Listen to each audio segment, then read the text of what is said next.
तो अब हम इंसर्ट के टैब के अंदर हमने क्या किया, टेबल को पढ़ लिया। अब हम नेक्स्ट पार्ट को देखते हैं कि ये जो अगले जो इलस्ट्रेशन के टूल्स हैं इनको हम कैसे यूज़ कर सकते हैं माइक्रोसॉफ्ट वर्ड के अंदर। तो अब हमने टेबल के तमाम ऑप्शंस को पढ़ लिया है, इसको समझ लिया है और देख लिया है कि हम इसको कैसे यूज़ कर सकते हैं। तो अब हम आगे बढ़ते हैं। देखिए आगे हमारे पास इंसर्ट के टैब के अंदर एक पूरा ग्रुप है इलस्ट्रेशन का। इस इलस्ट्रेशन के अंदर आपके पास मुख्तलिफ टूल्स आते हैं, जिसके अंदर पहला है फ़ोटोज़ है, शेप्स है, आइकन्स है और 3D मॉडल्स हैं और ये मुख्तलिफ तरह के स्मार्ट आर्ट्स वगैरह ये सब चीज़ें। तो वन बाय वन इनको देखते हैं। देखिए सबसे पहले है फ़ोटो। अगर आप अपने डॉक्यूमेंट के अंदर कोई इमेज इंसर्ट करना चाहते हैं, कोई पिक्चर इंसर्ट करना चाहते हैं, तो वो कैसे कर सकते हैं। देखिए मैं एक आगे आ जाता हूँ अपने डॉक्यूमेंट के ऊपर, ब्लैंक डॉक्यूमेंट के ऊपर आ गया, ब्लैंक पेज के ऊपर आ जाता हूँ। अब देखिए इंसर्ट के ऊपर आपके पास ये ऑप्शन आ रहा है पिक्चर का। आप इसके ऊपर क्लिक करते हैं, सिंपल आप ऊपर क्लिक करेंगे तो आपको ऐसे ऑप्शंस खुलते हैं। पहला क्या है कि दिस डिवाइस और ऑनलाइन पिक्चर्स। दिस डिवाइस का मतलब है कि अगर आपके कंप्यूटर के अंदर कोई पिक्चर पड़ी है और आप उसको यूज़ करना चाहते हैं तो आप यहाँ से दिस डिवाइस के ऊपर क्लिक करेंगे तो आपके पास एक डायलॉग बॉक्स खुल जाएगा। ये आपसे पूछता है कि जो आपकी इमेज है ये कहाँ पे रखी हुई है। तो यहाँ पे आपके पास मुख्तलिफ लोकेशंस आ रही होती हैं। मैं डेस्कटॉप के ऊपर जाता हूँ और देखता हूँ कोई इमेज रखी है कि नहीं। तो यहाँ पे देखें इमेजेस फॉर फोटोशॉप, ये एक फ़ोल्डर है तो इसके अंदर मुख्तलिफ इमेजेस हैं। फ़र्ज़ करें मैं पाकिस्तान की फ़्लैग की इमेज लेता हूँ, इसको इंसर्ट करता हूँ तो देखिए ये एक इमेज मेरे पास यहाँ पे आ गई है।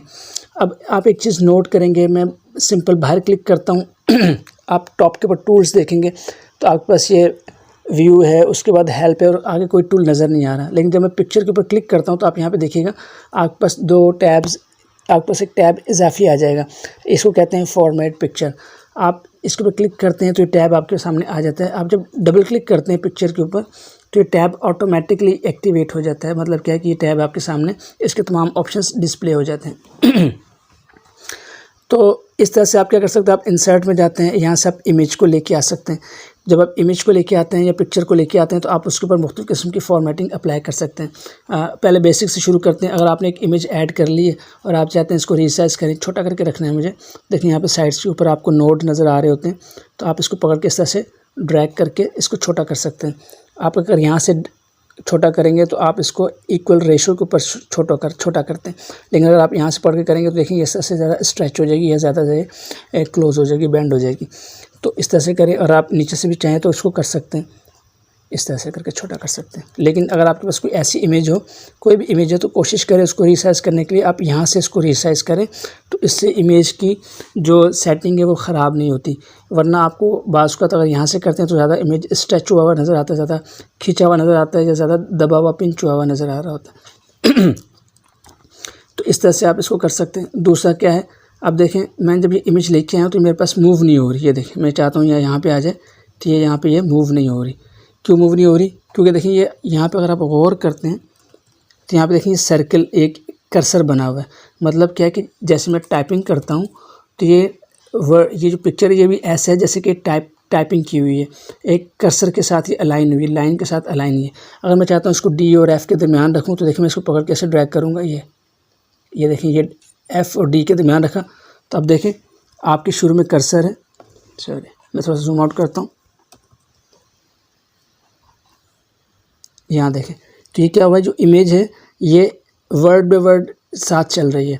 अब अगर इसको आप छोटा करेंगे तो ये क्या है, इसकी सेटिंग ख़राब नहीं होगी। मतलब अगर आप एक लाइन के ऊपर चाहते हैं कि इमेज रहे तो ये लाइन के ऊपर रहेगी, लेकिन मुझे लाइन के ऊपर नहीं चाहिए। मैं चाहता हूँ थोड़ा सा इमेज आगे आए ताकि मैं इसको पकड़ के इस्तेमाल कर सकूँ, इसको रीसाइज़ कर सकूँ, इसको अपनी मर्ज़ी के मुताबिक जगह पे रख सकूँ। तो उसके लिए आपने करना क्या होता है, आपने इमेज के ऊपर राइट क्लिक करना है। राइट क्लिक करने के बाद आपके पास यहाँ पे ऑप्शंस आ रहे होते हैं रैप टेक्स्ट के। तो यहाँ पे आपके पास एक ऑप्शन आ रहा होता है, दोबारा करते हैं क्योंकि ऑप्शन सामने आ रहे हैं।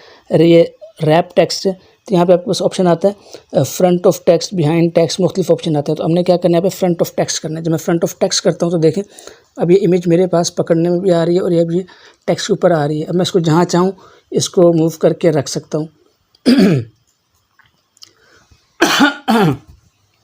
मैं इसको जहाँ चाहूँ इसको ऐसे मूव करके बड़ा छोटा कर सकता हूँ, रख सकता हूँ। ये ऑप्शन यहाँ पे भी आते हैं। जब आप डबल क्लिक करते हैं इमेज के ऊपर तो आपके पास ये टैब एक्टिव होता है। यहाँ पे पूरे ऑप्शंस हैं रैप टेक्स्ट के, आप इसको क्लिक करते हैं तो ये ऑप्शन आ रहे होते हैं। तो यहाँ से भी आप क्या कर सकते हैं, इन फ्रंट ऑफ टेक्स्ट कर सकते हैं या बिहाइंड द टेक्स्ट कर सकते हैं, जो भी कर सकते हैं। फिलहाल हम इसको फ्रंट ऑफ टेक्स्ट ऊपर रखते हैं ताकि हम इसके ऊपर फॉर्मेटिंग कर सकें, इसको रीसाइज़ कर सकें। अपने हिसाब से इसको एडजस्ट कर सकें।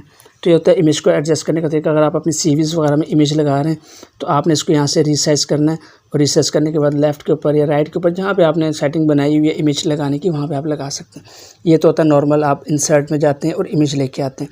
इमेज के मुतालिक मुख्तलिफ ऑप्शन है, मैं अभी आपको दिखाता हूँ। लेकिन पहले कि एक और चीज़ समझा लूँ कि आप इंसर्ट के अंदर दूसरा ऑप्शन होता है ऑनलाइन इमेजेस का। अगर आपके पास इंटरनेट कनेक्ट है आपके पीसी के ऊपर, तो आप ऑनलाइन इमेजेस को भी यूज़ कर सकते हैं। तो मैं इसको देखता हूँ कैसे हम इसको यूज़ कर सकते हैं।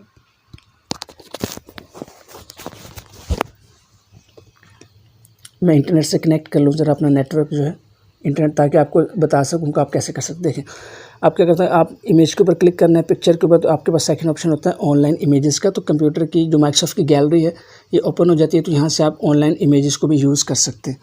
तो आपके पास नेट कनेक्शन अगर चल रहा है तो आपके पास देखिए मुख्तलिफ यहाँ पे इमेजेस आ रही होंगी। आप यहाँ पे सर्च भी कर सकते हैं। तो जैसे फर्स्ट कर मैं यहाँ पे सर्च करता हूँ, बुक्स करके इंटर करता हूँ, तो यहाँ पे देखिए मेरे पास बुक्स की जो इमेजेस हैं वो आ रही होंगी। अब मैं चाहता हूँ कि इमेज लगानी, मैं ये वाली क्लिक करता हूँ, तो यहाँ से मैं इसको इंपोर्ट के ऊपर क्लिक करूँगा, तो देखिए ये इमेज मेरे पास यहाँ पे आ जाएगी, ये आ गई। अब देखिए इस इमेज के साथ कैप्शन भी लगा हुआ है, तो देखिए ये आप कैप्शन को भी यूज़ कर सकते हैं। अब इसको पकड़ा और आप इसको मूव करेंगे, देखिए कैप्शन अलग है और वो चीज़ अलग जा रही है, लेकिन आप इसको एक फ्रेम के ऊपर पकड़ेंगे इस तरह से करके, तो देखें दोनों इकट्ठी मूव होंगी। ये भी नहीं हो रही तो आप इसको डबल क्लिक करेंगे और यहाँ से आपने रैप टेक्स्ट के ऑप्शन में जाना है और फ्रंट ऑफ टेक्स्ट करना है, तो अब आपके पास ये आसानी से मूव हो जाएंगी। देखिए इस तरह से करके। अब इसमें देखें दो हैं, ये इनको ग्रुप किया हुआ है, ये इसकी इमेज है, ये इसकी कैप्शन है। तो अब देखें ये दोनों ग्रुप हैं। आप जब इसको नॉर्मल पकड़ के ग्रुप करते मूव करते हैं तो मूव हो रही होती है, लेकिन अगर आप चाहते हैं नहीं बुक्स को अलग करना है तो आप इसको डबल क्लिक करते हैं, तो देखिए अब ये बुक अलग हो जाती है, लेकिन ये रहती फिर भी ग्रुप ही है। लेकिन अगर आप इसको अलग करना चाहते हैं, डिस्क्रिप्शन को ऐड करना चाहते हैं, तो आप यहाँ पे इसकी डिस्क्रिप्शन को चेंज कर सकते हैं। लेकिन अगर आप ये चाहते हैं कि यार मुझे डिस्क्रिप्शन चाहिए ही नहीं, इसको डिलीट कर दें, तो आप इसको क्लिक करेंगे, डबल क्लिक करेंगे इस डिस्क्रिप्शन के ऊपर, तो अब ये सिलेक्शन हो जाएगी। आप इसको डिलीट कर दें, कीबोर्ड से डिलीट प्रेस करेंगे तो डिलीट हो जाएगी। अब आपके पास ये इमेज रह गई है, तो आप इसको यूज़ कर सकते हैं। ऑनलाइन भी यूज़ कर सकते हैं, जो माइक्रोसॉफ्ट का अपनी जो गैलरी है, और आप खुद से भी इंपोर्ट कर सकते हैं।